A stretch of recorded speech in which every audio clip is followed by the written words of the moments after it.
pobladores. No cocinan, no pasa por un tratamiento letal el producto.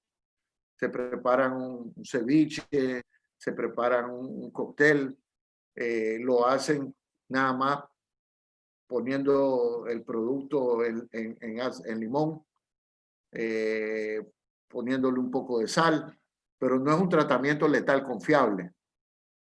Depende del tipo de contaminación que pueda haber en el producto. Entonces, en el caso de la listeria, los productos crudos son considerados productos listos para consumir.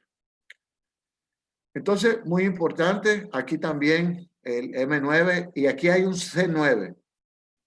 Miren, se dio una corrección en el idioma español hasta el año 2007, la regulación que había salido en el 2005.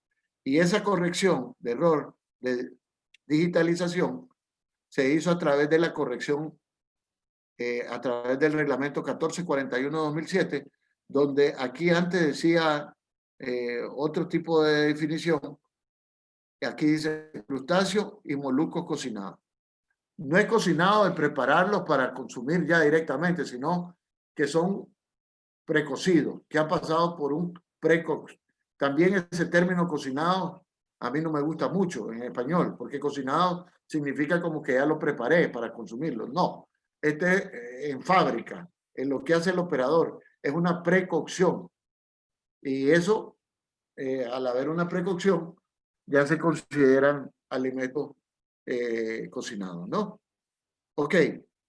Y después tenemos el capítulo 2 del anexo 1, donde habla de criterios de higiene del proceso. Y hay para productos de la pesca 2 criterios, Escherichia coli y Staphylococcus coagulasa positiva. Aquí no hay ningún cambio. Bueno, el C9 ya lo dije anteriormente, cuál era el cambio que venía ahí. Hay un C5 por ahí que hay una modificación y el reglamento 1441 es igual al C5 acá. Perdón, aquí me equivoqué. En vez de C9 es C5, pero es lo mismo, ¿oyeron? Entonces, perdón, aquí era C9 que iba a poner en vez de C5, C9. ¿Qué pasa si yo encuentro el límite? Aquí ustedes recordarán que en el caso del E. coli decía 100 y la corrección que se hizo ahí en el 1441-2007, el criterio mayor es 10 para que ustedes si tienen 100 todavía hagan ese cambio, muchachos, porque a veces uno no se fija en estos cambios regulatorios. Es decir, el M mayor o el M mayúscula es 10 en el caso de Escherichia coli. Hay 3 personas que desean conectarse. Ok. Ya, ahora vemos un total de 45 personas conectadas. Entonces, ¿qué es lo que dice la regulación acá, el 2073-2005? En caso, si pueden apagar el micrófono, por favor. En caso de que me salgan resultados superiores a esto, yo tengo que hacer una acción porque el resultado es insatisfactorio. Inmediatamente tengo que mejorar las condiciones de higiene en la producción. Acuérdense que el estafilococo áureo acá no es un criterio de higiene alimentaria. Se utiliza el estafilococo áureo como un criterio de higiene alimentaria cuando hablamos de la enterotoxina, ¿verdad? Eso es lo que sería que si hay presencia de enterotoxina del alimento no es inocuo. Pero si yo encuentro presencia hasta de 1000 unidades formadoras de colonias, pues lo que tengo que hacer ahí es mejorar la higiene del proceso. ¿Por qué? Porque a esta cantidad de unidades de colonias formadas, a 1000, todavía no se puede preformar la enterotoxina. La enterotoxina se preforma cuando hay ya arriba de 100.000 unidades formadoras de colonia, es decir, 10 a la 5. El otro aspecto es el criterio de seguridad que establece en el punto 1.26 y 1.27 de esa tabla 1, la regulación 2073-2005, y que ha sufrido modificaciones. Ha sufrido dos modificaciones. Primero, la modificación M5 que se dio en el 2013, ¿ya? Que tiene que ver con estos productos sometidos a tratamiento de maduración enzimática en salmuera. ¿Ya? Se dio esta modificación en el año 2013.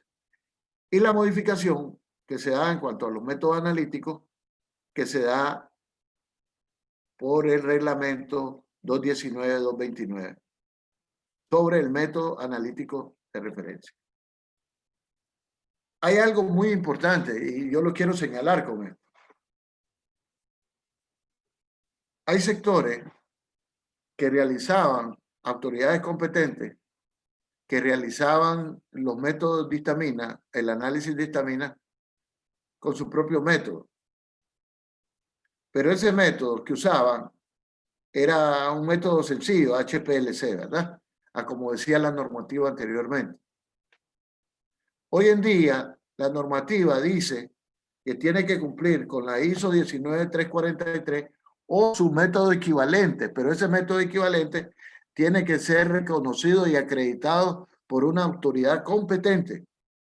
Y para que sea reconocido y autorizado por una autoridad competente, tiene que cumplir con otra norma que es la 16403.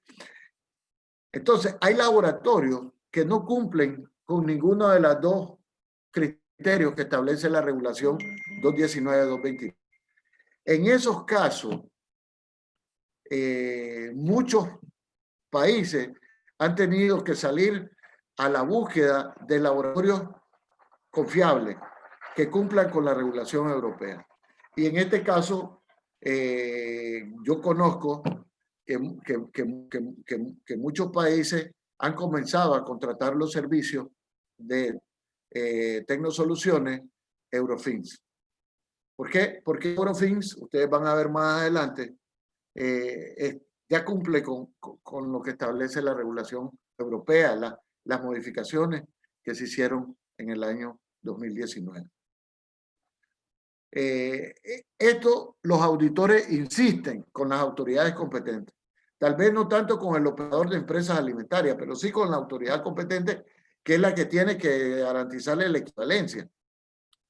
Y muchas autoridades competentes han reaccionado hasta posterior a una auditoría de la Unión Europea. Yo no recomiendo que las autoridades competentes tengan que reaccionar hasta que viene la auditoría, porque no deja una buena imagen. La autoridad competente tiene que reaccionar cada vez se da un cambio en la Unión Europea y tiene que prepararse y tiene que implementar esos cambios. Esa es una recomendación que yo doy a todos los países. No esperen que venga una auditoría. Reaccionen inmediatamente apenas se hagan los cambios. ¿Por qué?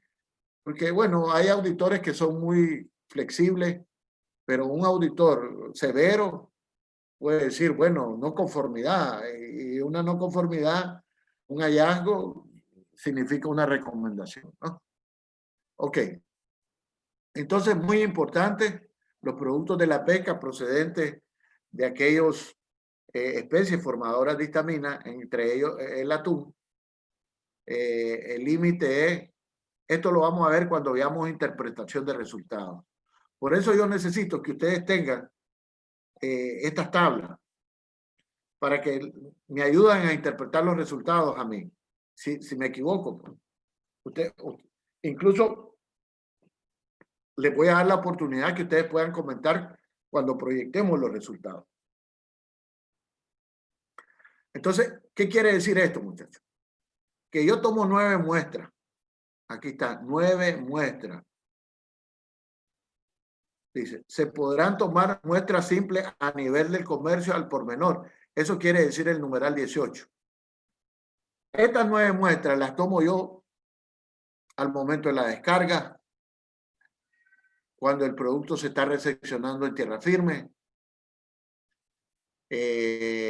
cuando el producto está procesado de cierta manera, tomo muestras, dependiendo de dónde la quiera tomar yo como operador de empresas alimentarias.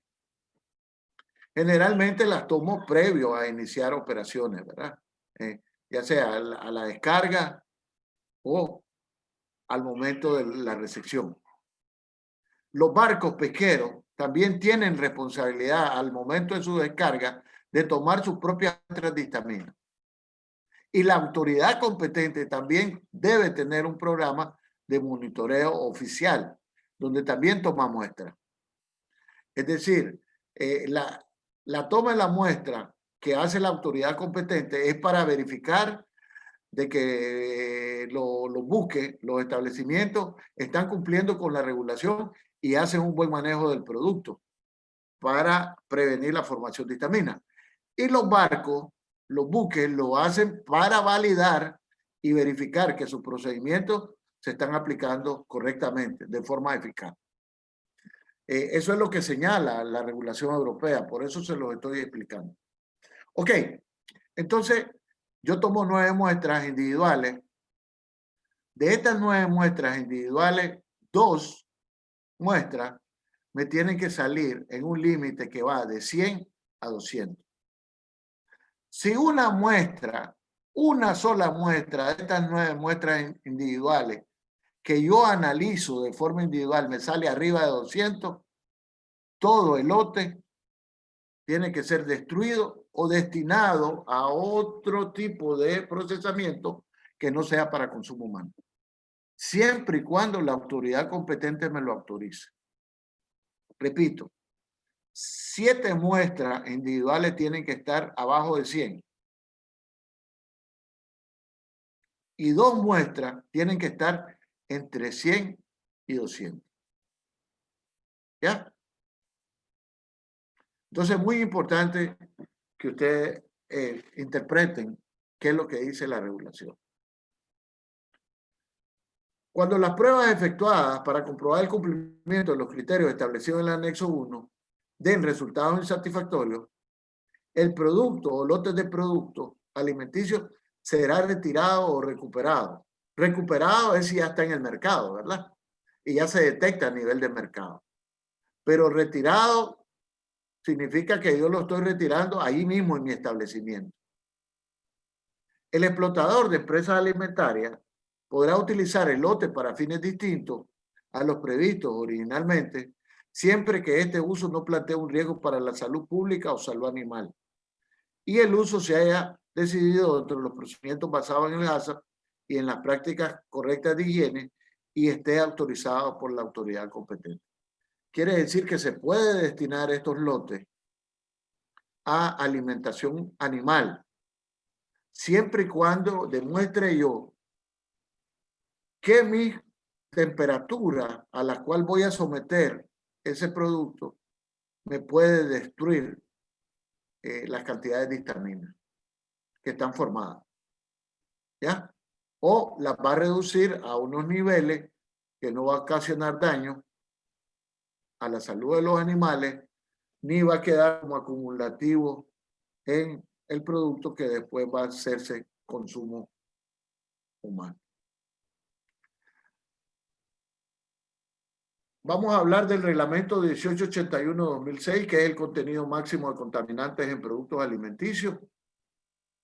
Este reglamento ha tenido 33 modificaciones. El 1881-2006 ha sufrido 33 modificaciones desde el año 2007 a la última modificación que se le hizo el 23 de septiembre del 2020.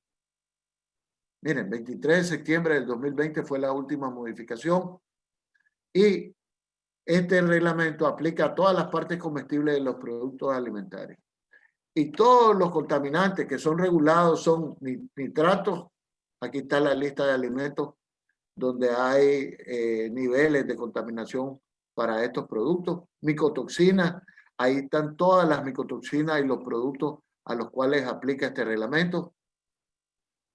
Tenemos los metales pesados, ya les dije, plomo, cadmio, mercurio, y en el caso de latas, estaño inorgánico. Está aquí productos enlatados para todos los alimentos al cual aplica el tema de metales. Tenemos la dioxina y las PCB similares a la dioxina y las no similares a la dioxina. Tenemos los HAP, los hidrocarburos aromáticos policíclicos, y tenemos la melamina y sus análogos. Para todo ese tipo de productos que están acá en cada lista es que hay niveles de contaminación, de contaminantes establecidos. Vamos a comenzar con los metales pesados. Ustedes miran acá, de las 33 modificaciones, el plomo para carne de pescado hubo una modificación en el año 2015, 1005, sobre el límite máximo residual es 0.30 en carne de pescado. Si el pescado está destinado a ser consumido entero, el contenido máximo se aplicará al pescado entero, en el caso del numeral 25. Cadmio 0.1 para los siguientes pescados. Miren, atún. Y aquí están todas las especies de atún. Aquí estamos hablando de Tunus tinus, Tunus obesus, Tunus albacares, el tuno orientalis, todas las especies de tunos que hayan, y el Caxubonus pelame, que es el listado que se conoce en español, ¿verdad? En lo otro estamos hablando de aleta amarilla, estamos hablando del patudo, estamos hablando del ojón, estamos hablando del atún rojo del Atlántico, del atún rojo del Pacífico y el atún rojo del sur, es decir, que es el orientalis, ¿verdad? Entonces, muy importante, es a las 7 especies de atún comerciales, el cadmio es 0.10, y el mercurio, igual en todas las atunes especies, es 1.0. Y aquí están los reglamentos que cambian. Miren, el 488-2014, el caso del cadmio, y el 269-2008, el caso del mercurio. Y las modificaciones están señaladas. Esta es la modificación 20, la modificación 10 y la modificación 3. En el caso de los crustáceos, igual, acá vienen, aquí hay otro tipo de pescado. La tabla anterior era solo para atún. Esta es para otros tipos de pescado, donde ya está la sardina, la anchoa, el pez espada, el bonito, la caballa, etcétera, etcétera. Y están los cefalópodos sin vísceras y los moluscos bivalvos. Miren el cadmio, 0.50 en el caso de la langosta, en el caso de los camarones, sea camarón de arrastre de mar, o sea camarón de cultivo, 0.50. Y el resto, ustedes mirarán acá, dependiendo del tipo de producto. El cambio que se hizo fue la modificación 16 en el año 2014 para cadmio. En el caso del plomo, igual, aquí está 0.50 para los crustáceos. La modificación que se hizo en el caso del plomo fue la 2015-1005. En el caso del mercurio, está la del mercurio que se hizo para los atunes, que ya le había dicho que se hizo en el 2008, pero para los crustáceos, que es de 0.50, se hizo en el 2011, que es la M6. ¿Ya? Aquí está. La M6 se hizo para carne de pescado en general y para crustáceos, y la M3 se hizo para el atún, los tiburones, el pez espada, el marlins, etcétera, etcétera. ¿Ya? Ok. Eso es para metales. Aquí no estoy metiendo estaño inorgánico porque no tenemos industria de conserva en Panamá. Pero, por ejemplo, los que tienen industria de conserva en Centroamérica, en Costa Rica, que no exporta a la Unión Europea, pero tenemos el caso de El Salvador, que es el Grupo Calvo, que sí elabora conserva. Ahí se tendría que considerar el estaño inorgánico. Vamos a pasar al tema de la dioxina y los PCB similares a la dioxina. Las dioxinas y los PCB se encuentran en niveles bajos en muchos alimentos, pero se ha demostrado que la exposición prolongada a estas sustancias causa una serie de efectos adversos en los sistemas nerviosos, inmunológicos y endocrínico y puede afectar la producción, la función reproductiva y también puede causar cáncer a los humanos. Su persistencia y el hecho de que se acumulan en la cadena alimentaria, en particular en la grasa animal, continúan causando algunos problemas de inocuidad. Es decir, ustedes saben, en el caso del atún, que es una especie migratoria, que se alimenta de moluscos, que se alimenta de pescados más pequeños, y así vamos, pues el pescado más grande se come al más pequeño, hasta que el más grandote, que somos nosotros en la cadena alimentaria, terminamos consumiendo todo eso que se ha acumulado en este tipo de productos, en cuanto a las dioxinas y los PCB. Ustedes recordarán esta lámina cuyo origen es de los años 90, explicaba por primera vez cuando se dio la crisis en Bélgica de la contaminación de alimentos para consumo animal que iban a ser destinados a la alimentación de aves ponedoras de huevos. Se les dio alimentos, es decir, pienso o alimentos balanceados contaminados con dioxina, se les dio a las aves ponedoras de huevos y después sobrepasó el umbral que había para huevos de 3 picogramos que tenía establecida la dioxina por la norma europea. Bueno, Bélgica tuvo que anunciar el retiro. Se retiraron productos o productos que se habían elaborado a base de huevos de una gran cantidad de establecimientos y de países. Entre ellos se vieron afectadas la industria de pasta, la industria de panes, todas aquellas industrias que usan huevos para elaborar productos como materia prima. Entonces imagínense ustedes la gran cantidad de productos que se tuvieron que retirar del mercado. Y esta fue, junto con la crisis de las vacas locas, fueron los detonantes para que la Unión Europea tomara la decisión de elaborar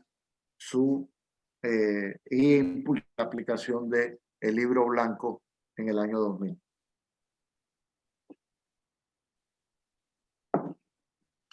Aquí están los daños que causan, ya anteriormente ya se los comentaba, los daños que causa la exposición crónica a la que causa cáncer y los otros daños que causa la dioxina. Se ha usado también como armas con fines terroristas el tema de la dioxina.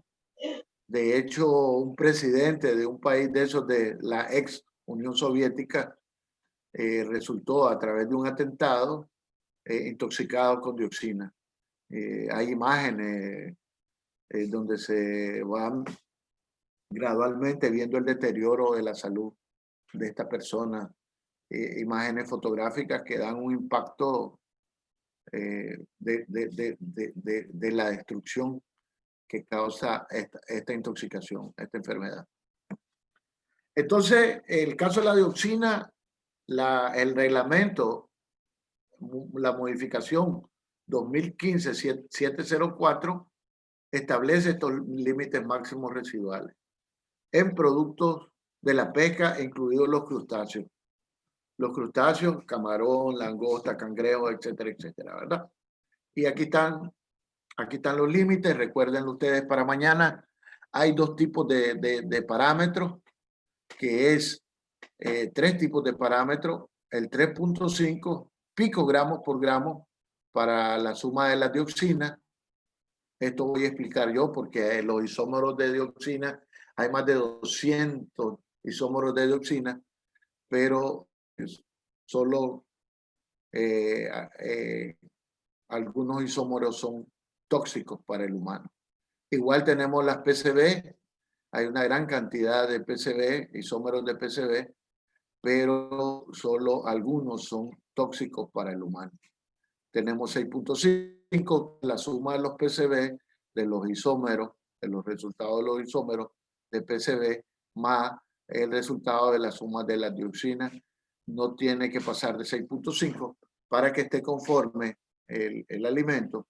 Y después tenemos las no similares a la dioxina, que son únicamente 6 isómeros, que la regulación nos señala cuáles son esos isómeros, tiene que dar un resultado de 75 nanogramos.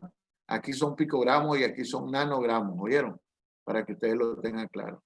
Y la diferencia acá es que este es agua continental, salada, agua de mar, y acá es agua dulce, miren, agua dulce. Acá está la diferencia. Ok. La única diferencia que hay es que de agua salada a agua dulce cambia de 75 a 125. Y muy importante que ustedes consideren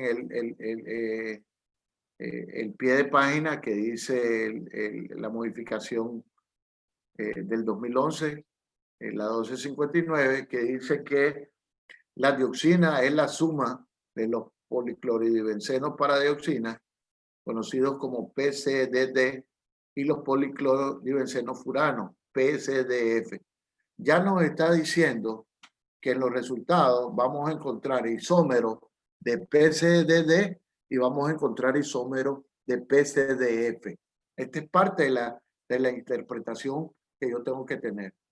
Además, está expresada en equivalentes tóxicos de acuerdo a la Organización Mundial de la Salud, utilizando factores de equivalencia de la toxicidad de la misma organización, que es conocido como el FET de la Organización Mundial de la Salud. Es decir, todo resultado después se tiene que pasar por un factor para poder obtener el resultado final, ¿no? Y las sumas de dioxina y los PCB similares a la dioxina, que son la suma de estos dos, el PCDD y el PCDF, más el resultado de las PCB, no me tiene que dar arriba del 6.5, ¿verdad? Expresada en equivalentes tóxicos de la Organización Mundial de la Salud, utilizando esos factores de equivalencia que les hablaba anteriormente. Entonces, estos factores de equivalencia fijados por la OMC a finales de la evaluación de riesgo para la salud humana, basado en conclusiones de la reunión de expertos de la Organización Mundial de la Salud y del Programa Internacional de Protección frente a los Productos Químicos, conocido en sus siglas en inglés como IPCS, que se celebró en Ginebra del 2005. Desde el 2005 se fijaron estos factores de equivalencia de toxicidad, que los resultados que me dan los laboratorios, yo creo que los tengo que multiplicar por estos factores o dividirlos muy bien para obtener el resultado final de los compuestos de dioxina y de PCB similares a.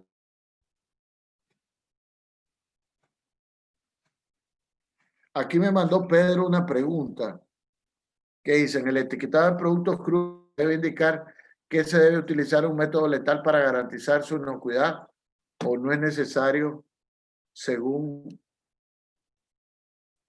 de acuerdo a la regulación de la consulta que está haciendo el doctor Espinosa.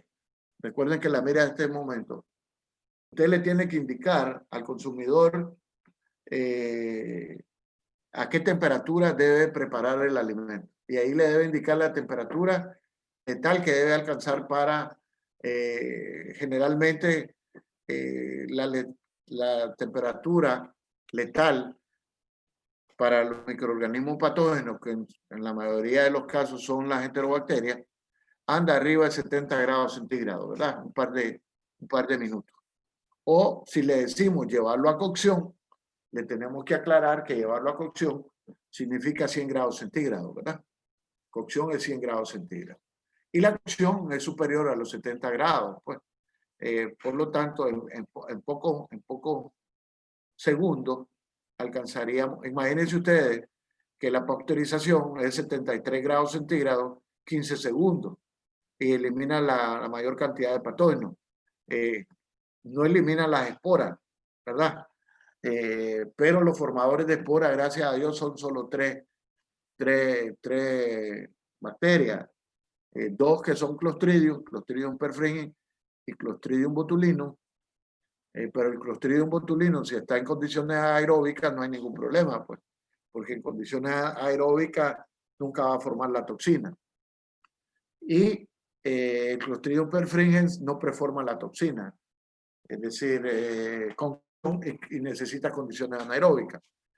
Y el otro es el Bacillus cereus, que el Bacillus necesita condiciones también anaeróbicas y es un formador de esporas. Entonces, la mayor cantidad de patógenos que hacen daño son las enterobacterias, la Listeria monocytogenes, que a temperaturas de cocción la eliminamos bien. Ahora, si vamos a indicar fritura, si vamos a indicar calentamiento, siempre se le debe indicar que el calentamiento se debe hacer a temperaturas superiores a los 70 grados centígrados, ¿verdad? Ok. En algunos casos, precalentar, pero esa información al consumidor no le sirve de mucho. Precalentar significa ¿qué? ¿A qué temperatura lo debo llevar? Entonces, si usted se quiere curar en salud, en la descripción del producto, en la ficha de descripción del producto, cuando elabore su plan ASA, pone usted una información más exacta, ya es a criterio del consumidor si no cumple con esa regulación. Si usted lo indica bien, el consumidor es el que fallaría en no cumplir con las recomendaciones de usted. Ok. Después tenemos el 396-2005. Este ha sufrido 158 modificaciones. Imagínense, yo no me puedo poner a buscar las 158 modificaciones. Señores, por Dios, es un laberinto que me voy a perder. Entonces yo voy al documento de origen, busco la versión consolidada y en la versión consolidada me dice que la última modificación se hizo el 9 de junio del 2020.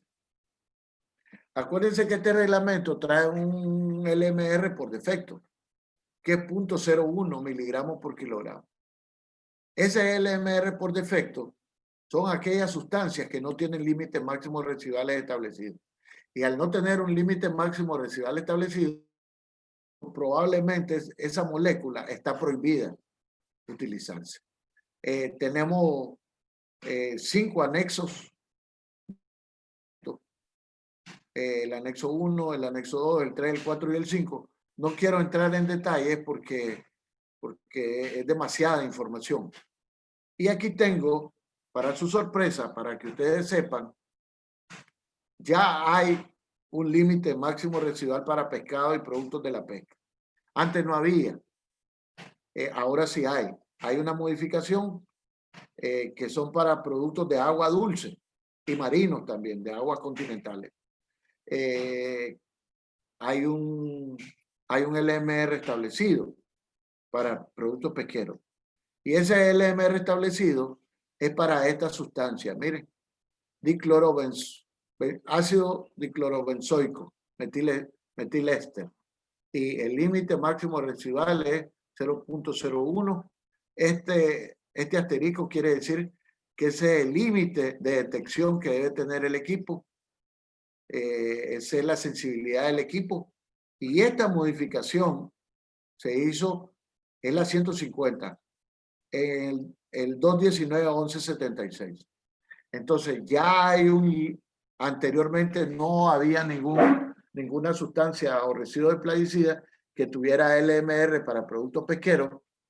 Esto nos va a obligar a nosotros a cambiar nuestras regulaciones en nuestros países e incorporar en esa modificación de nuestras regulaciones esta sustancia activa. Repito, ácido diclorobenzoico metiléster, que es un límite máximo residual de 0.01, y hay que buscarlo en los programas de residuos, ¿vieron? Acuérdense que los programas de residuos eran buscar organoclorados y organofosforados. Aquí va a haber que buscar este ingrediente activo ahora en los productos pesqueros.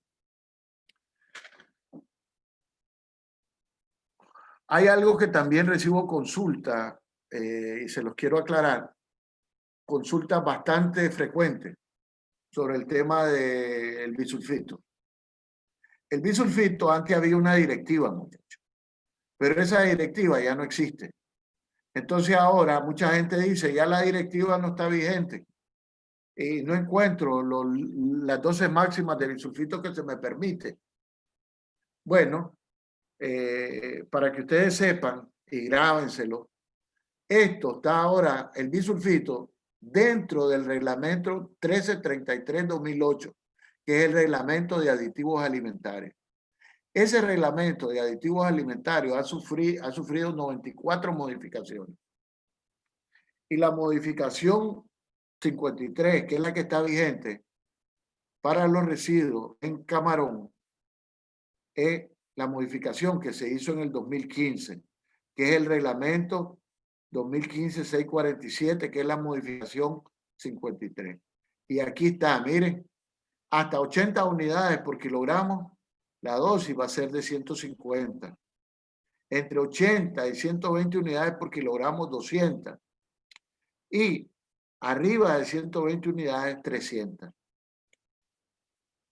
Partes por millón de bisulfito en camarón de cultivo, de mar, y este es para los que son cocidos, muchachos.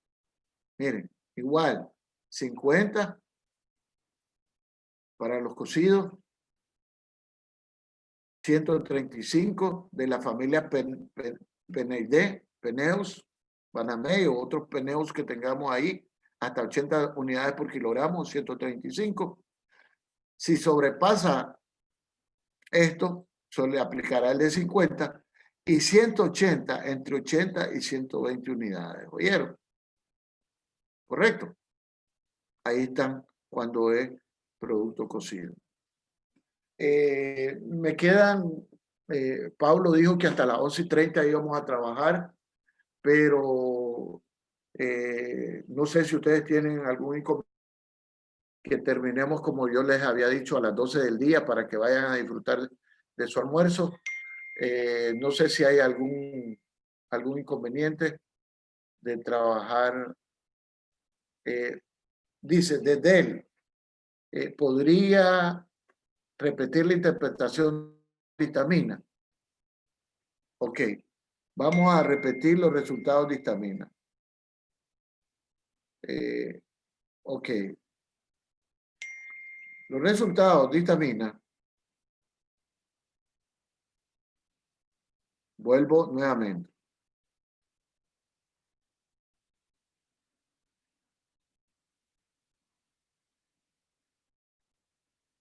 Acá están. Yo tomo 9 muestras individuales, ¿verdad? Pero ese es dependiendo del tamaño del lote, muchachos. Acuérdense que los lotes son muy grandes, yo tengo que hacer sublote. Y el muestreo tiene que ser representativo. Lo mismo dice en el caso de los barcos.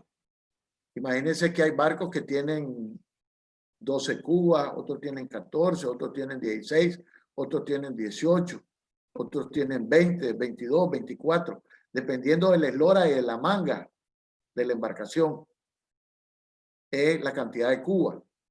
Entonces, cuando yo hago un muestreo de histamina en barco, al momento de la descarga, yo sé de qué cuba procede cada descarga.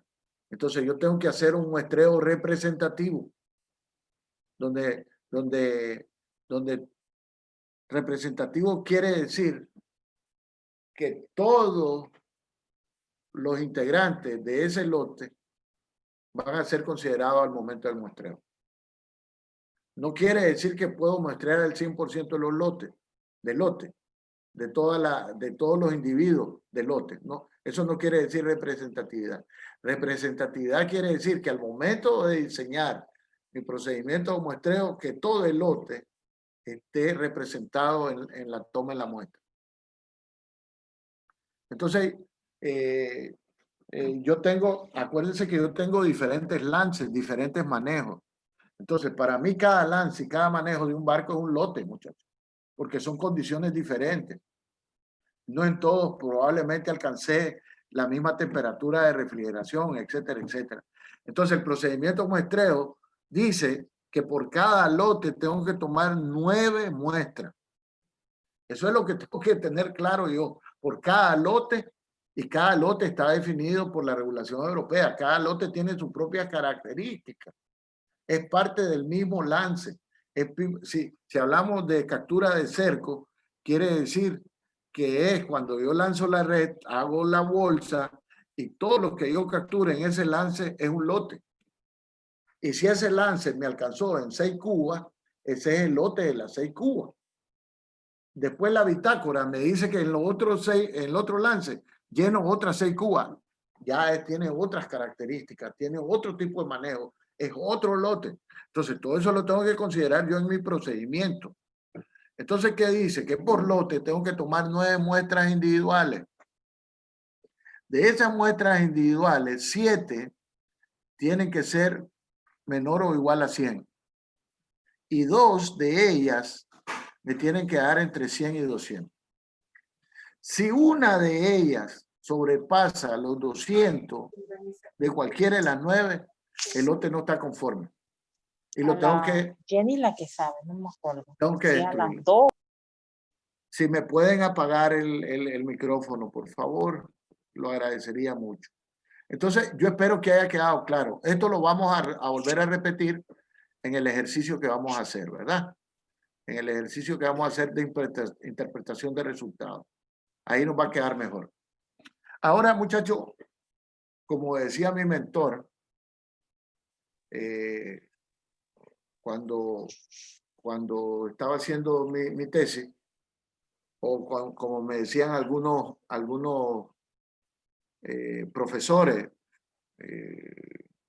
jefes de cátedra en la Facultad de Veterinaria, vamos a dar un paseo por el bosque.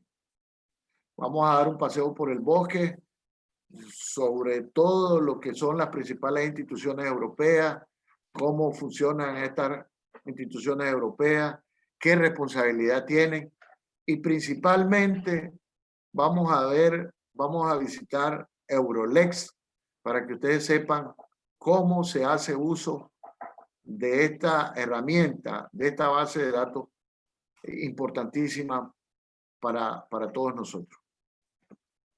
Bueno, vamos a hablar de EFSA. EFSA es la Autoridad Europea de Seguridad Alimentaria. Fue creada mediante el reglamento 178-2002 en su capítulo 3. Se constituyó en enero del 2002 tras una serie de crisis alimentarias a finales de la década de los 90. Esa crisis alimentaria, la principal, como les decía anteriormente, fue la de dioxina en Bélgica y la de las vacas locas, ¿verdad? Como fuente independiente de asesoramiento científico. Ojo, fuente independiente de asesoramiento científico. Estos son los evaluadores de riesgo y también realizan comunicación sobre los riesgos asociados a la cadena alimentaria. Tiene una serie de responsabilidades, pero podemos sobresaltar las 3 principales. Una de ellas es coordinar la evaluación de los riesgos, identificar los riesgos emergentes. 2, proporcionar a la comisión orientación científica y técnica, incluso en el marco de los procedimientos de la gestión de crisis. A esa orientación científica y técnica se le llama medidas de mitigación.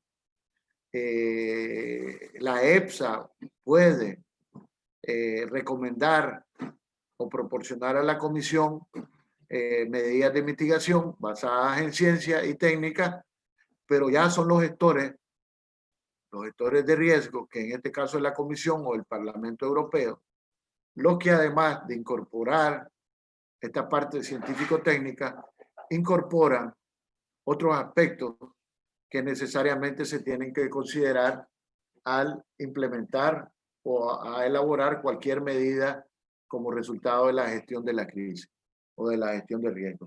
Y esas otras medidas son impacto económico, impacto social, probabilidad de que realmente haya un cumplimiento. Imagínense ustedes que si hay una prohibición y no hay métodos alternativos para combatir cierta tipo, hablemos de una enfermedad animal. Si yo prohíbo una sustancia y no tengo alternativa, estaría contradiciendo lo que dicen otras regulaciones, que cualquier animal enfermo requiere de tratamiento y por el bienestar animal. Entonces, si un animal está enfermo y yo necesito tratarlo, lo tengo que tratar.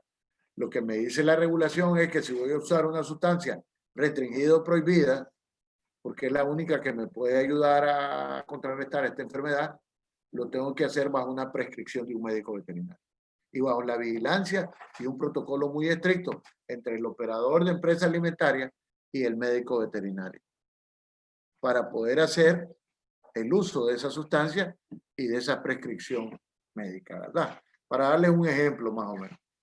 Recoger y publicar los datos científicos y técnicos en el ámbito de la seguridad alimentaria. ¿Para qué estoy recogiendo todos estos datos? Para hacer evaluaciones cuantitativas del riesgo. No solo cualitativas, sino cuantitativas. Generalmente, todas las evaluaciones de riesgo que hace EPSA son cuantitativas. Porque si fueran cualitativas, entonces habría muchas incertidumbres y el nivel de protección adecuado que se tendría que poner es cero riesgo. Y no se trata de poner para todo cero riesgo o prohibición o prohibir la comercialización de determinados productos si hay incertidumbre. Entonces, yo necesito datos cuantificables que me ayuden a determinar el nivel de riesgo al momento de la evaluación.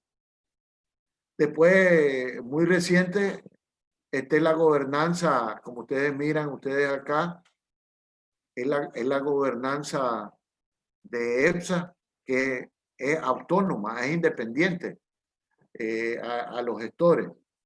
EPSA tiene su propia junta directiva, coopera con los Estados miembros a través de un foro consultivo y de redes que hay específicas.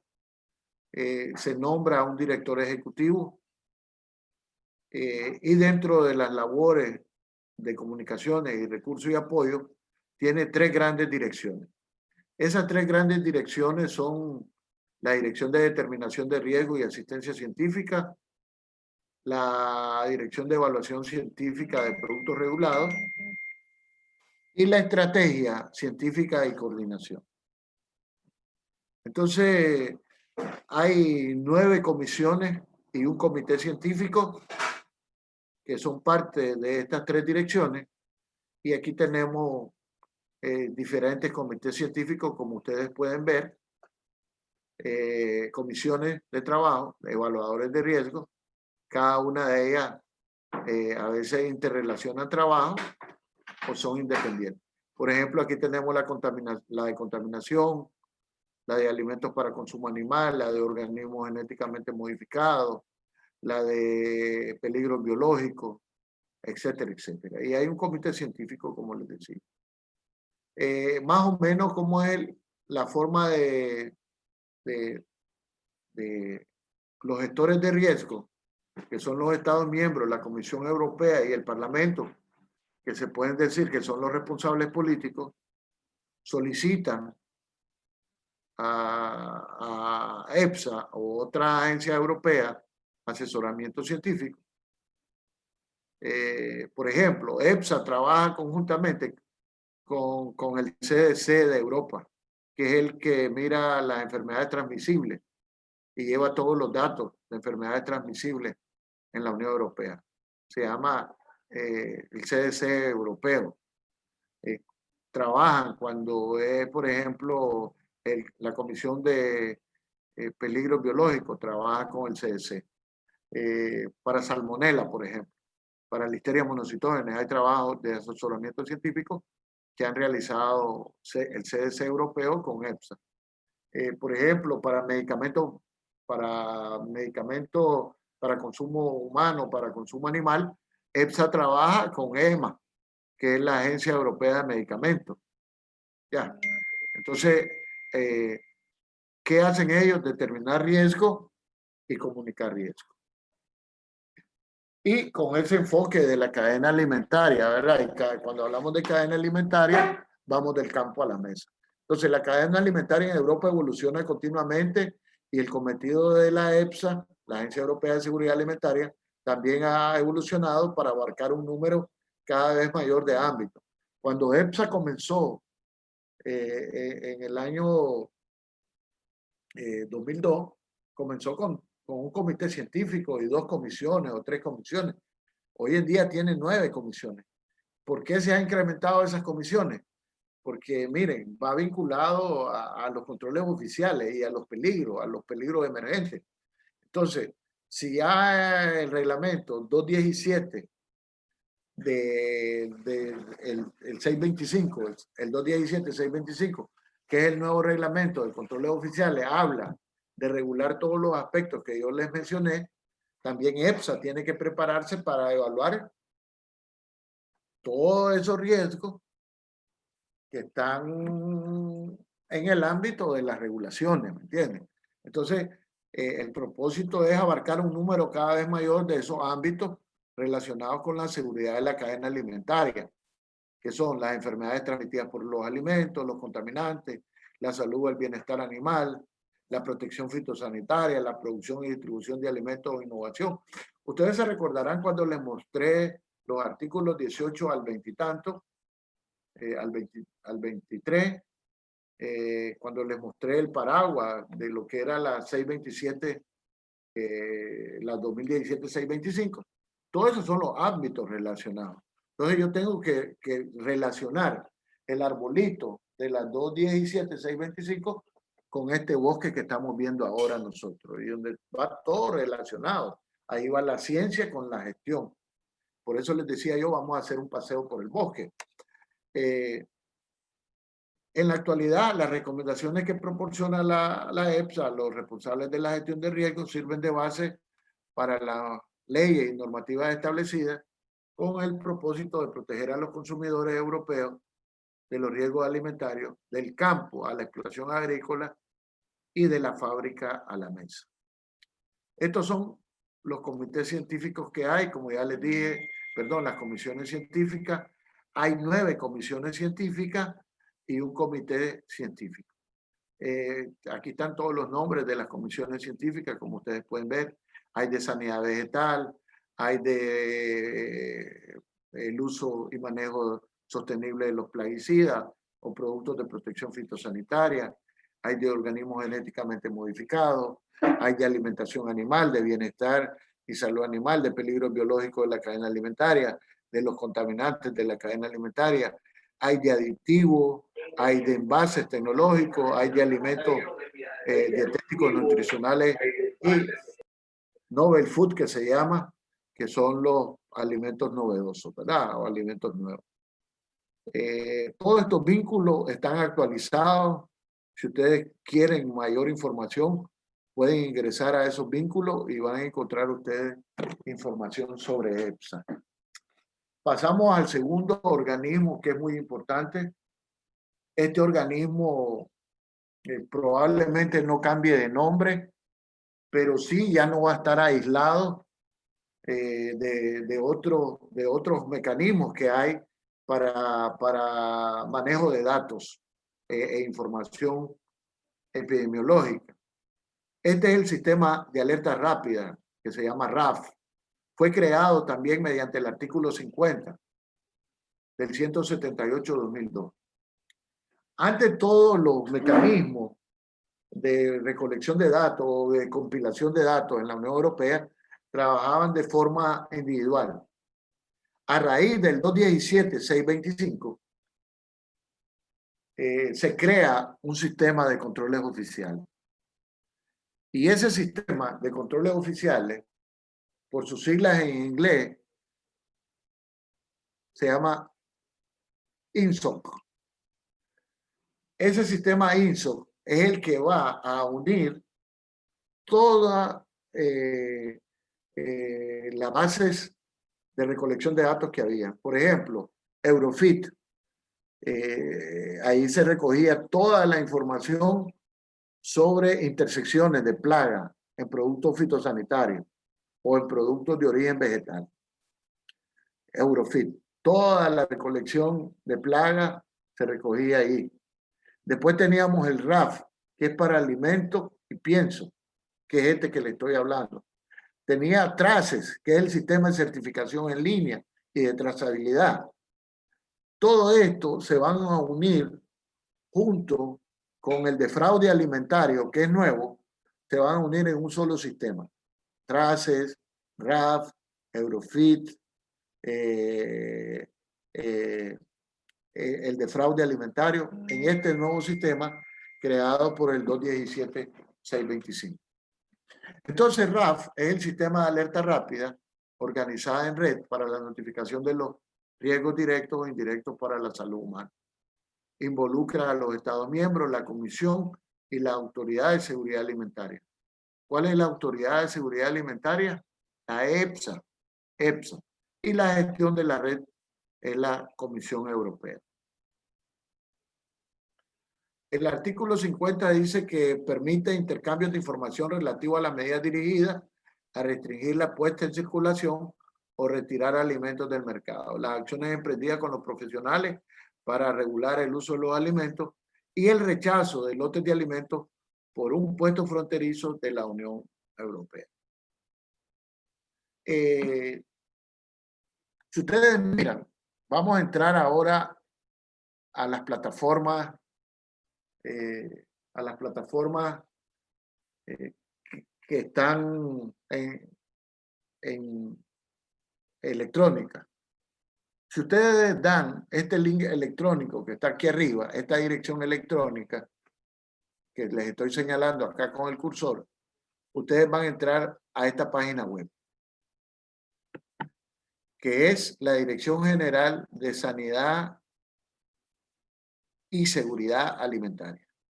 Ya, al hablar de sanidad, estoy hablando de salud pública, estoy hablando de sanidad animal, estoy hablando de la sanidad de los vegetales. Ya, si hablo solo de salud pública, estoy hablando ya de otro tipo de enfermedades que tienen que ver con salud pública, sarampión, COVID, etcétera, etcétera. No, aquí estoy hablando de la salud de las personas que se puedan ver afectadas por la falta de consumo de productos no inocuos, ¿ya?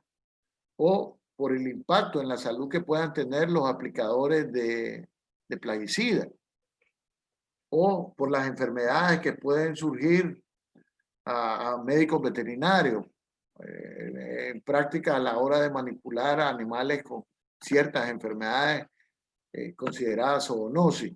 Todo eso es lo que regula la DG Santeo, ¿vieron? Entonces, al hablar de sanidad, estamos hablando de enfermedades transmitidas por alimentos, pero también de enfermedades que pueden surgir a los animales o al ambiente o a los animales o a los que tengan contacto con los animales o con las plantas también, porque hay enfermedades de las plantas que pueden afectar a las personas también. Entonces, muy importante, ustedes entran ahí, le dan el siguiente clic, en la parte inferior van a encontrar, no le dan clic, en la parte inferior van ustedes y encuentran aquí el término Food Safety, inocuidad alimentaria o seguridad alimentaria. Se ubican ahí, le dan un clic y entran ya aquí al tópico inocuidad alimentaria o seguridad alimentaria. Cuando ustedes están acá, ustedes pueden elegir cualquier tipo de ítem que ustedes quieran entrar. Ustedes pueden entrar a salud animal o bienestar animal, ustedes pueden entrar a sanidad vegetal, plaguicida o organismos genéticamente modificados, o pueden entrar a alimentos para consumo humano y alimentos para consumo animal. Pueden entrar a las leyes, pueden entrar a las políticas. Aquí van a encontrar ahorita las políticas, por ejemplo, estas nuevas, como les decía yo, el nuevo Pacto Verde, que se acaba de dar a conocer este año, y el programa del nuevo Pacto Verde y las estrategias que hay. Como yo me fui a la parte de alimentos y seguridad, yo les quiero mostrar el RAF. Entonces en el RAF, cuando yo le doy RAF, me encuentro aquí que se me abren varias opciones. Miren, tengo la opción de entrar al portal, tengo las opciones de entrar a un portal de consumidores. Estas son notificaciones o información que se le ponen a los consumidores a nivel de la Unión Europea. Puedo encontrar documentos que me explican cómo es que funciona RAF, cómo trabaja. Puedo encontrar regulaciones sobre el RAF, que es la implementación, que es el 178 2002, artículo 50. Puedo encontrar guías. Puedo encontrar información sobre la red y los miembros del RAF. Puedo encontrar reportes y publicaciones y puedo encontrar el incidente del fipronil. Ustedes saben que el fipronil se tuvieron que destruir millones de huevos de mesa por una contaminación que se dio por fipronil, que es un acaricida. Y esos residuos era una sustancia prohibida y la encontraron en el huevo porque lo estaban usando a nivel de parvada. Entonces, ese es un caso muy importante. Esa fue una crisis que se dio hace 2 años en la Unión Europea y fueron millones de 3 países que se vieron afectados, Holanda, Alemania y Bélgica, por el uso de este fipronil, por un mal etiquetado de un supuesto desinfectante que había, que se usaba a nivel de parvada. Imagínense ustedes que las gallinas ponedoras de huevos tienen un piojo o un ácaro que le chupa sangre. Y usted sabe, un animal que le está chupando la sangre no va a producir lo mismo, no va a rendir lo mismo, no va a tener la misma conversión alimenticia.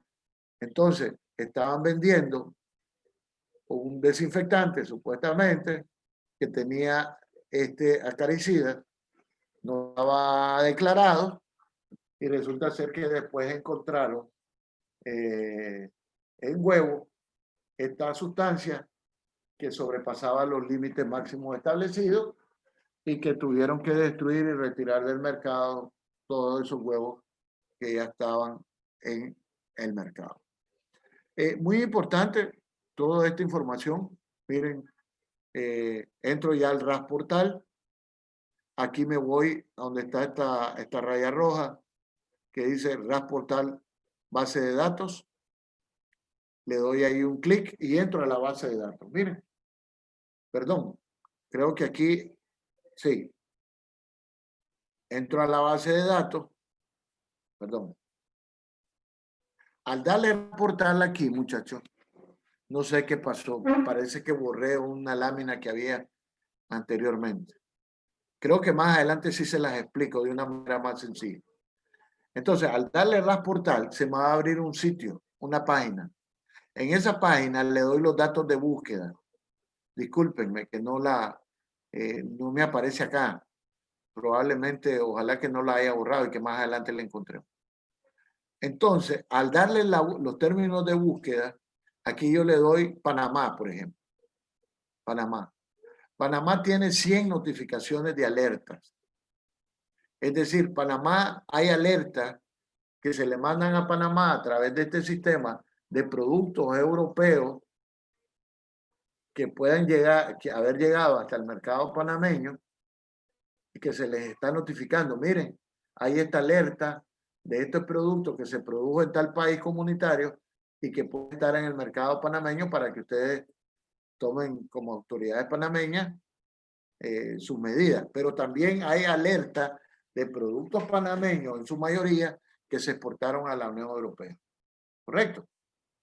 Entonces, cuando dice aquí, miren, estos son productos de Francia, es una alerta de esta semilla de ajonjolí que vino de la India, estaba contaminada con óxido de etileno, se elaboraron productos de panadería en Francia y probablemente esos productos de panadería se importaron por Panamá y ahí se les está dando la alerta a Panamá.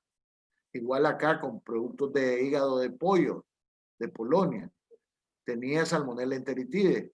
Probablemente se les está girando una alerta que el país que está notificando es Italia, que viene de Polonia, y que entonces aquí en estas 100 notificaciones que tiene Panamá, va a encontrar algunas donde se le está alertando a las autoridades panameñas, pero también hay otras que es producto que el origen es Panamá y que están violando los límites establecidos en las regulaciones que ya les mencionaba anteriormente.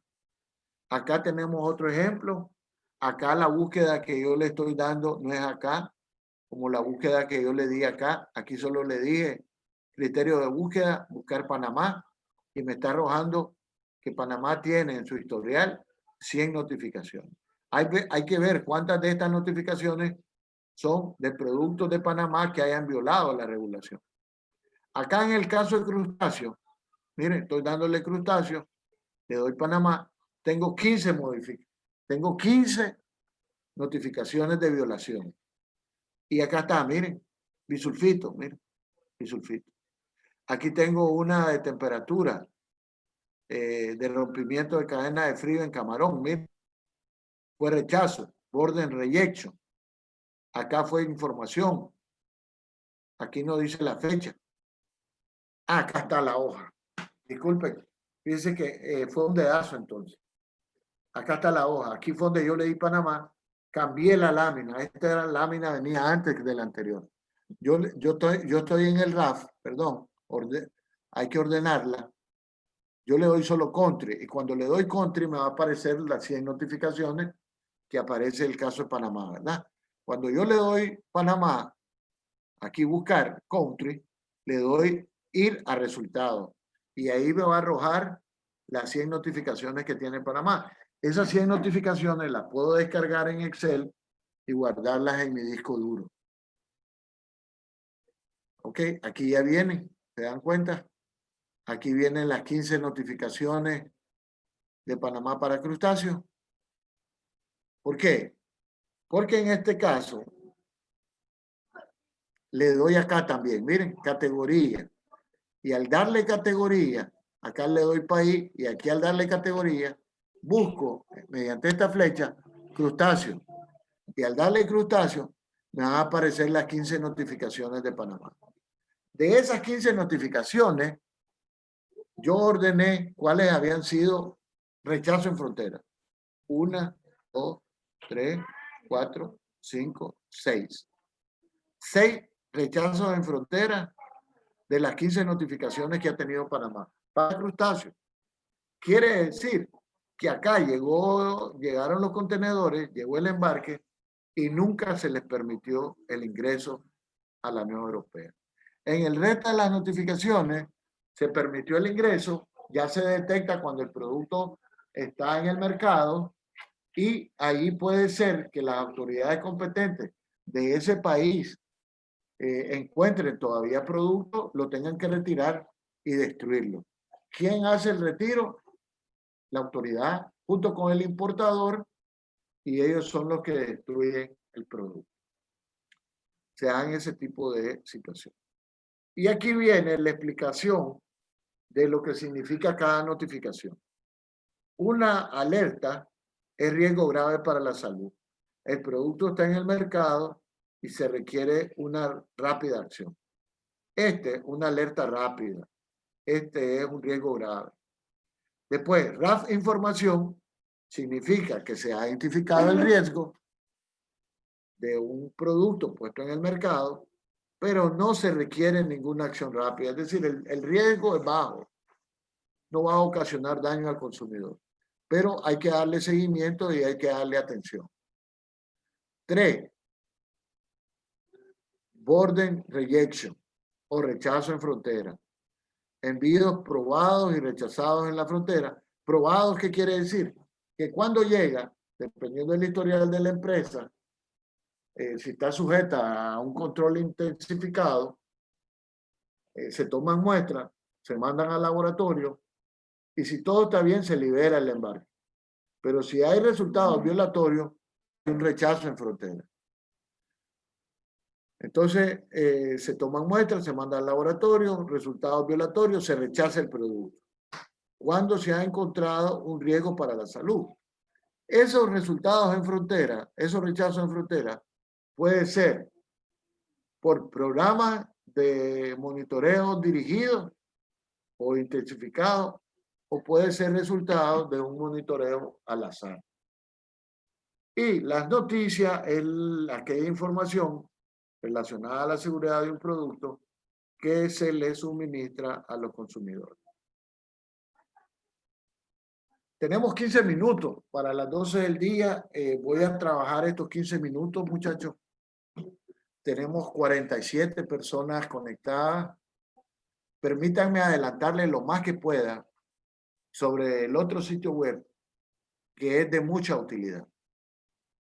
No quiero que se pierdan esto, muchachos.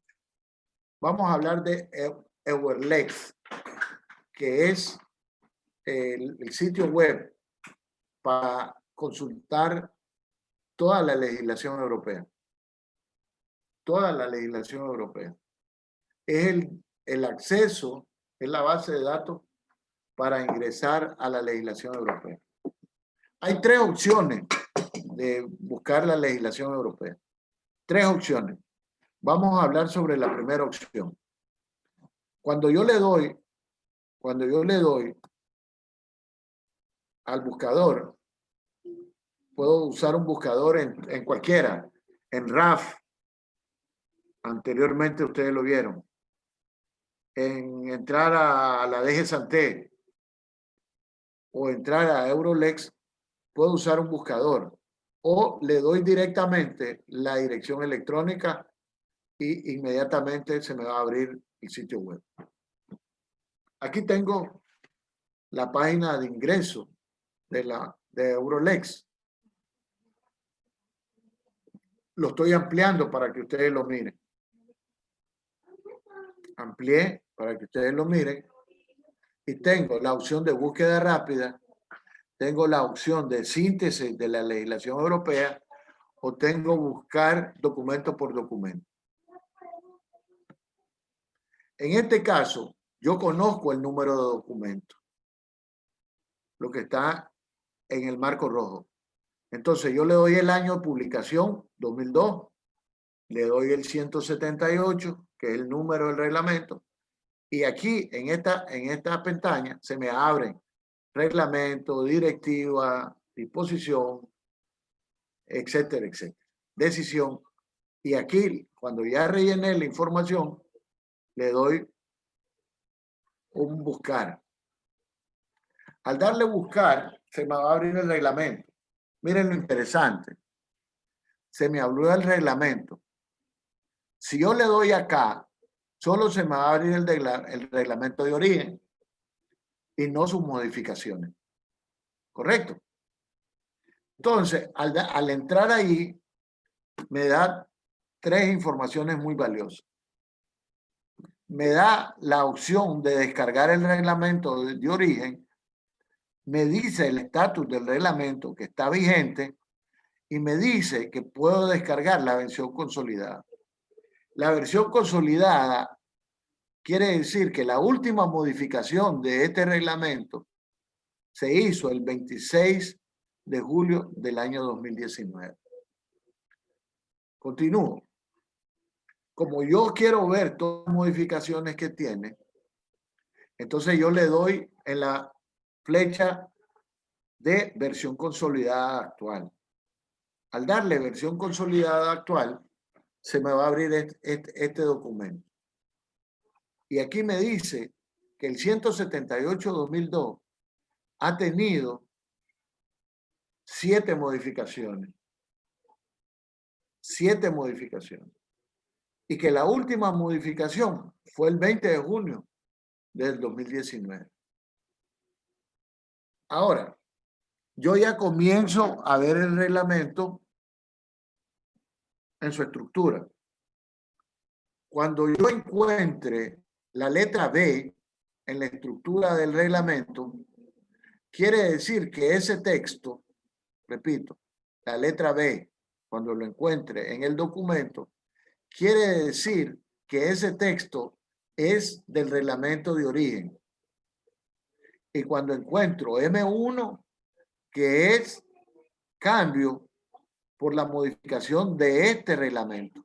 Si encuentro M1 o si encuentro M7, yo tengo que decir, bueno, el reglamento es 219-1243, la modificación M7. Como lo hice yo anteriormente en la lámina cuando hablábamos de la legislación, ¿verdad? A veces es necesario ir al reglamento específico. ¿Saben por qué? Porque en la versión consolidada hay algo que yo no voy a encontrar y es la fecha que entra en vigencia el reglamento o periodos de gracia que a veces otorga una regulación. Por ejemplo, un ingrediente activo que se está retirando del mercado, su aprobación. Para darle un ejemplo, cualquier ingrediente activo. Entonces, yo me voy a la regulación donde se cancela el registro y ahí me dice, en algunos casos, que se da un periodo de gracia y ese periodo de gracia puede ser un año, puede ser 6 meses. Si voy a la versión consolidada, esa información no la voy a encontrar. Entonces tengo que ir al reglamento. La ventaja que tiene la versión consolidada, es que yo me ubico sobre el nombre del reglamento modificado, le doy un clic y automáticamente se me abre el reglamento modificado. ¿Se dan cuenta? Aquí está. Y ahí está texto de origen, texto modificado. Este es el reglamento, ya lo estamos viendo, el reglamento 178-2002. Ahora, aquí lo miran ustedes ya impreso en PDF. Aquí miran ustedes B1, todo lo que es B1, perdón.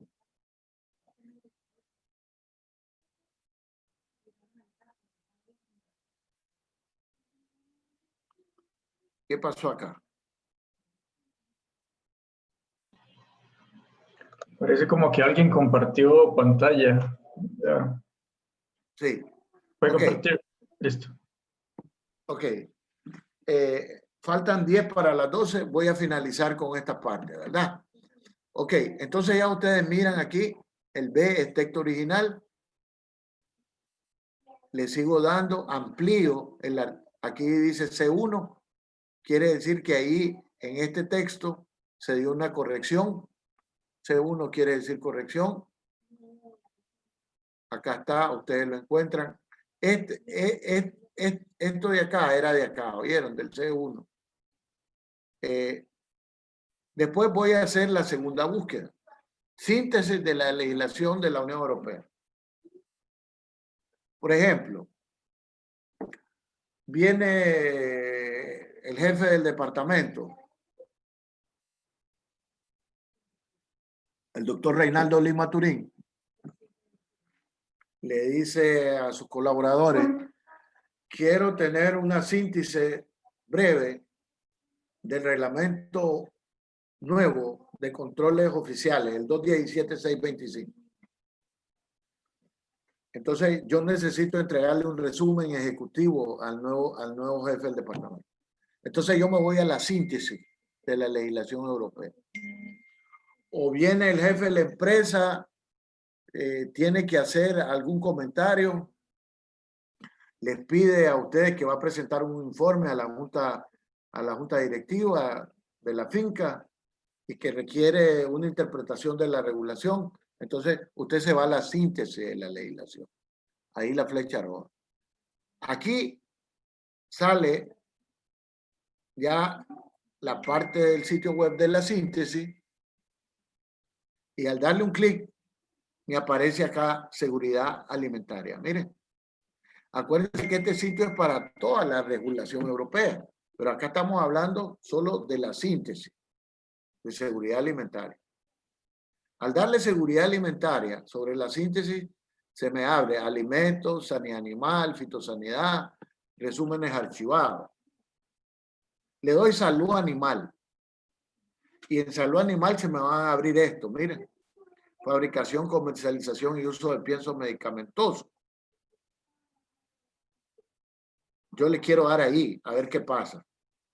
Y al darle ahí, se me abre una síntesis de toda la regulación. Miren, me habla que el reglamento 219.4, ese es el último reglamento que modifica y deroga la directiva 90-167 sobre la fabricación, comercialización y uso de piensos. Y me da un documento que al final vienen siendo máximo 2 páginas y media. Y no tengo que presentarle a mi jefe todo el reglamento, que probablemente sean de 30, 40 páginas, y le estoy dando una síntesis para que él se actualice y se empape. Si él quiere leer todo el reglamento, él se ubica acá y le da un clic y automáticamente va al reglamento.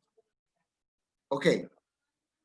El otro tercer sistema de búsqueda es la búsqueda rápida. Entonces aquí yo le doy el término higiene y le doy buscar. Inmediatamente se me van a abrir los reglamentos que tienen que ver con higiene. Aquí está el 183-2005, que es para alimentos de consumo animal. Está vigente. Tengo una versión consolidada del 2019.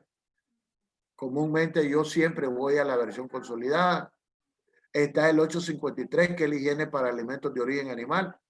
Igual está vigente la versión consolidada 2607-2019. No tengan la duda que más abajo les va a aparecer el 852-2004, porque esos son los tres reglamentos. ¿Se recuerdan la lámina que vimos anteriormente? Esos son los tres reglamentos de higiene. Y acá está la forma como ustedes lo pueden descargar, que no se los había dicho. Ustedes lo pueden descargar en cualquiera de los 27 idiomas o 28 idiomas que tiene la Unión Europea. Aquí está español. Ustedes le dan ahí a ese icono y lo van a descargar en PDF. Lo van a descargar en PDF en su computadora. Acá está, miren. Si le dan HTML, les va a aparecer en un texto que a mí no me gusta trabajar en HTML porque es un lenguaje web. En cambio, en PDF es más fácil la búsqueda y el manejo de los documentos. Entonces aquí está, le estoy dando el 853, como ustedes miren la cantidad de modificaciones que tiene. Ya les hablé anteriormente cuántas modificaciones tenía este reglamento. Y con esto les voy a dar otra búsqueda para que ustedes miren. Aquí está la búsqueda rápida. Le doy control oficial de seguridad de alimentos. Le doy buscar. Esto es si no me sé el número del reglamento, ¿verdad? Y entonces aquí me aparecen los reglamentos de controles oficiales. Todo lo que menciona control oficial. Y con eso, muchachos, vamos a quedar acá en esta lámina, que era para hablarle ya de los requisitos de importación que deben de cumplir sus productos. Ya saben, quedamos en esta lámina. Mañana pedirles puntualidad. Voy a dejar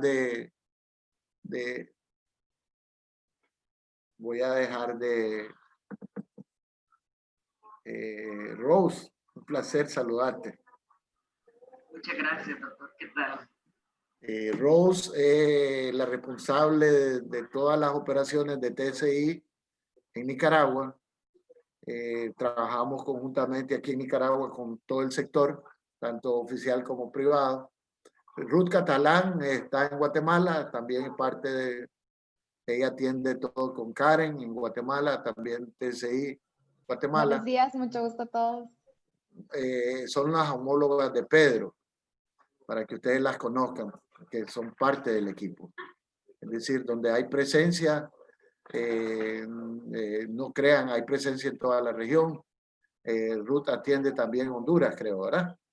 Ruth. Ross. No, eso lo ve, la compañera. Ross atiende Honduras también. Entonces, vamos a encender la cámara, todos, para tomarnos una foto y dejar un recuerdo. Además hemos hablado con Pedro y con Pablo de que toda esta información se va a subir algunos pedazos en YouTube. Hay una plataforma de YouTube de Tecnosoluciones donde se va a subir esta información. Y queremos tomar una foto. También estamos hablando sobre la posibilidad de darles un certificado a todos los que están participando. Ese va a ser un proceso un poco más lento porque necesitamos que los regionales nos manden los nombres de las personas. Perdón, ya le acá está. ¿Qué ocurrió acá? Ok. Entonces, Pablo, si gusta, toma la foto y después la guardas, la pegas a un PowerPoint y después la pasas a imagen, ¿ok? Para guardarla. Para hablarles del certificado, tal vez Pablo les habla un poquito, se les va a hacer llegar un correo, porque necesitamos, por ejemplo, aquí hay 4 participantes con la DL, probablemente en alguna finca hayan más participantes, entonces necesitamos saber los nombres. Con Alexis están, miren, son más de 5 personas las que hay y llegamos a tener 49 equipos conectados. Quiere decir que la participación anda probablemente arriba de 70 personas. Imagínense, son elaborar 70 certificados o probablemente más. Entonces vamos a necesitar un poquito más de tiempo. Ustedes pueden guardar todo este material en su expediente dentro de la capacitación. Ustedes pueden multiplicar esta capacitación con otras personas que no pudieron participar, meterlo dentro de los registros de capacitación, que ustedes han recibido una actualización bastante, serían 6 horas lectivas, 7 horas lectivas, pero ya es algo, pues una capacitación, una actualización de 7 horas lectivas a ustedes les sirve de mucho, y cuando mire el auditor el material que ustedes han recibido, pues mucha más solidez tiene todo lo que ustedes puedan tener. Entonces, Pedro y Pablo van a solicitar que nos confirmen todos los nombres de las personas que están participando y que nos den la garantía que realmente han participado, ¿no? Principalmente los jefes regionales. Y a nivel central, no logro ver, hay una página 2. Hoy en la página 2 ahí están casi todos los equipos apagados de la página 2, lamentablemente. No sé si los pueden activar, la página 2, para tomar la foto. Yo tomaría la foto de la 2 y Pedro la foto de la 1. ¿Les parece? Acá está la 1, que está bastante completa y se guarda. Y ahora la de la 2, ahí donde está casi todo el DEPA central. Estoy viendo por los nombres. Entonces sí, hay una gran cantidad. Yo creo que logramos pasar bien los 70 participantes, probablemente más, porque hay una gran cantidad de gente conectada. No sé si pueden poner su cámara el resto de personas para tomar la fotografía. En caso contrario, la tomamos mañana nuevamente, ¿vieron? Porque es muy importante. Estas fotografías se van a compartir con ustedes para que ustedes guarden en su registro de capacitación que participaron en esta capacitación. Es muy importante que ustedes, acuérdense que hoy en día hay que mostrar los registros de las capacitaciones y ese es el apoyo que le está dando a ustedes Tecnosoluciones, que con Pablo hemos hablado de dar este apoyo al sector en todos los países en los cuales Tecnosoluciones y Eurofin están brindando sus servicios, ¿verdad? No sé si hay alguna pregunta o consulta que hayan hecho posteriormente. Estuve viendo en la medida de lo posible las consultas que ustedes nos hacían llegar.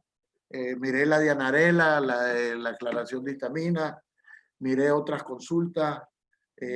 Aquí los miro, están conectados. Muchas gracias. Si hay alguna consulta que se nos haya quedado en el tintero, dice, otra consulta, una planta procesadora que haya procesado para Estados Unidos por regulaciones de FDA al tiempo después de la planta perdió su permiso o no renovó con el FDA, pero quiere exportar a Europa? ¿Habría algún problema o bien si enviamos productos directos de Panamá a Europa?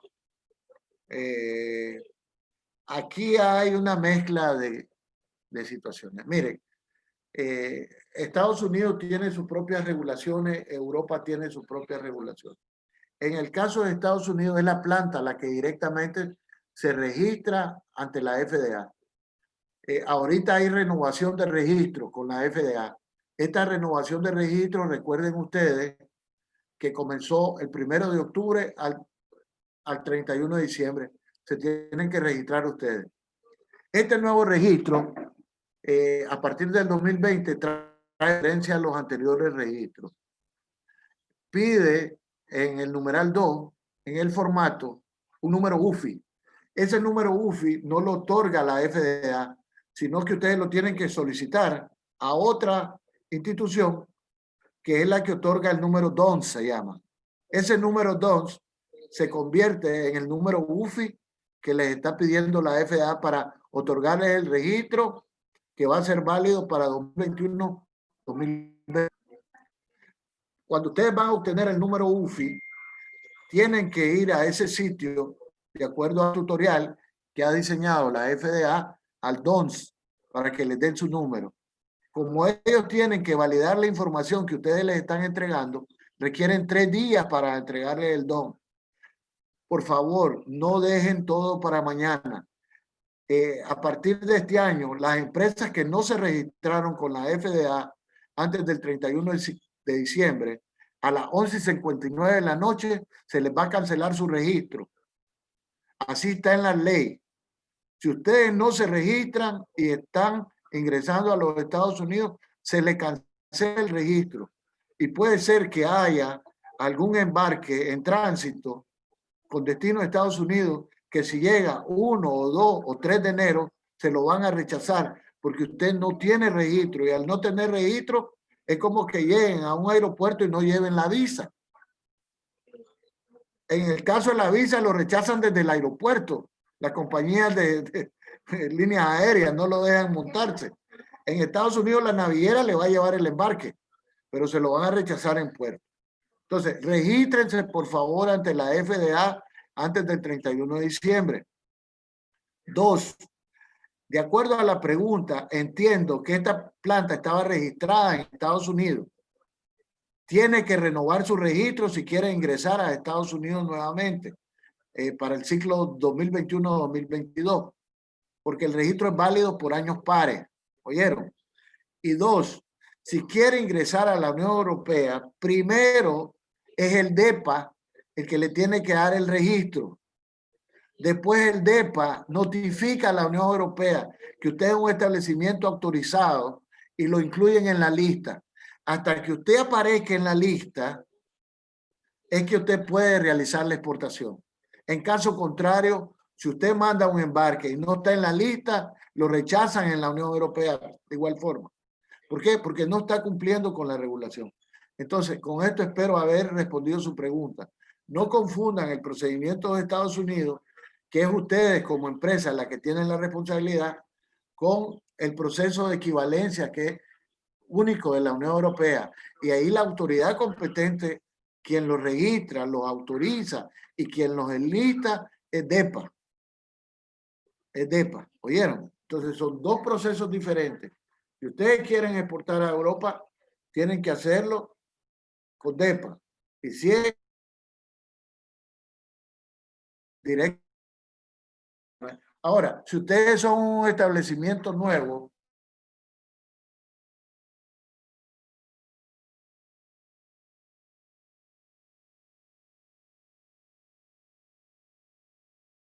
registrar en operación y el nuevo registro, ustedes se registran como nuevo establecimiento. Lo que no pueden hacer ustedes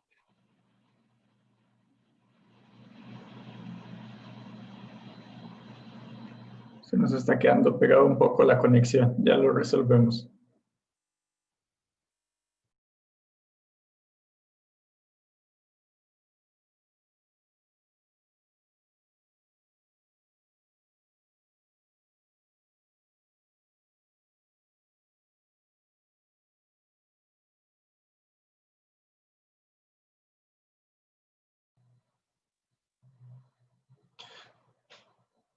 Bueno, por mientras regresa, Está en mute, Oscar. Está en mute. por mientras regresa don Oscar, unos problemas de conexión ahí. Sí, Ya mañana a las 8:30 de la mañana, por favor, ¿oyeron? Yo espero haber aclarado las preguntas. En caso contrario, también tenemos la oportunidad de contestarles por correo sus preguntas. Lo vamos a hacer, es un compromiso nuestro. Entre más preguntas hagan, mejor, más le cobro a don Pablo, ¿oyeron? Se va incrementando el costo. Entonces, no se preocupen, manden las preguntas que ustedes quieran. Don Pablo Leiva responde y tiene con qué responder. Lo voy a pasar a la página 1 para que le miren el tremendo cuerpo que tiene. Aquí está, don Pablo Leiva responde. Está bien acolchonadito. Entonces, no se preocupen. Bueno, nos vemos mañana. Ha sido un gran placer haber tantos amigos, tantas caras. Tenía tiempo de no verla. Roberto, tenía mucho tiempo de no verte, Roberto. Un placer. Sí, otra vez.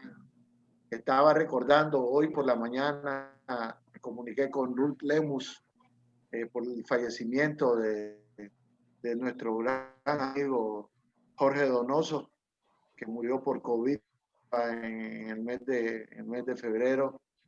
Una gran pérdida, un gran amigo. Y Ruth sigue acá con sus hijos en Nicaragua. Entonces mantenemos una comunicación constante. Estuvo en Altri, que estuvo con ustedes, estuvo con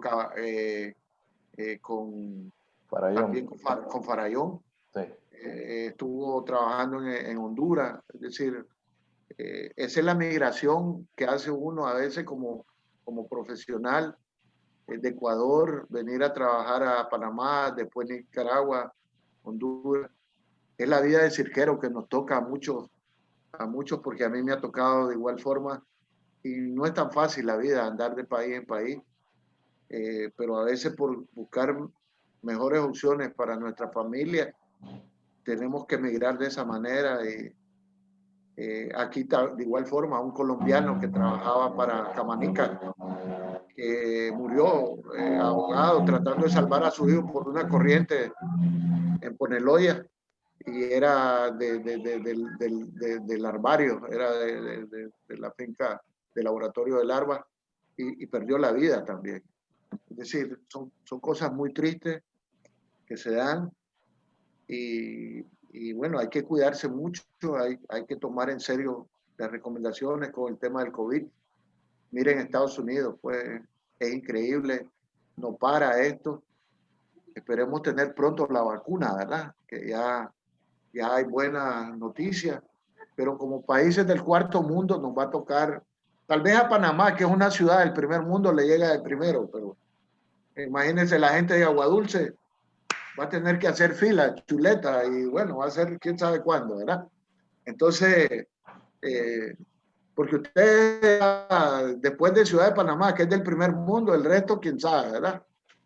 Así dice un amigo panameño, no me he dado yo, ¿verdad? Que la gente linda es otra cosa. Los chiricanos es República Independiente de Chiriquí, entonces Panamá tiene varias connotaciones muy interesantes, ¿verdad? Miré gente de Boca del Toro conectada, y bueno, mañana a las 8:30, muchas bendiciones, gracias por todo, por la confianza, por la respuesta de ustedes. Gracias nuevamente a Pablo Leiva por toda esta serie de eventos que andamos haciendo en la región, y no solo para el sector pesca, muchachos, lo estamos haciendo para el sector vegetales, sector café, sector industria, donde se prestan servicios de este tipo. ¿Vieron?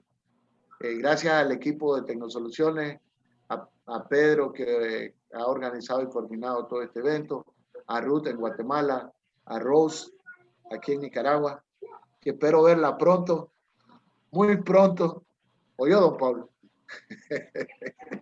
Bueno, entonces, gracias a todos. Hasta mañana a las 8:30 de la mañana. Yo les quería robar un minuto nada más para agradecerle a don Oscar. Excelente presentación, estoy seguro que fue de mucho provecho para todos, y mañana será igual.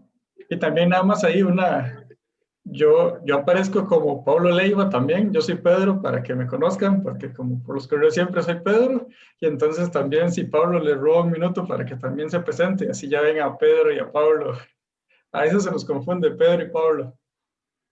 Entonces, Gracias, Pedro. Gracias, don Oscar. Es un tema apostólico, ¿verdad? Y muy bíblico. Aquí somos Pedro y Pablo para todos ustedes. A todos, chicos, agradecerles montones el estar aquí en la mañana. Don Oscar nos hace poner mucha atención.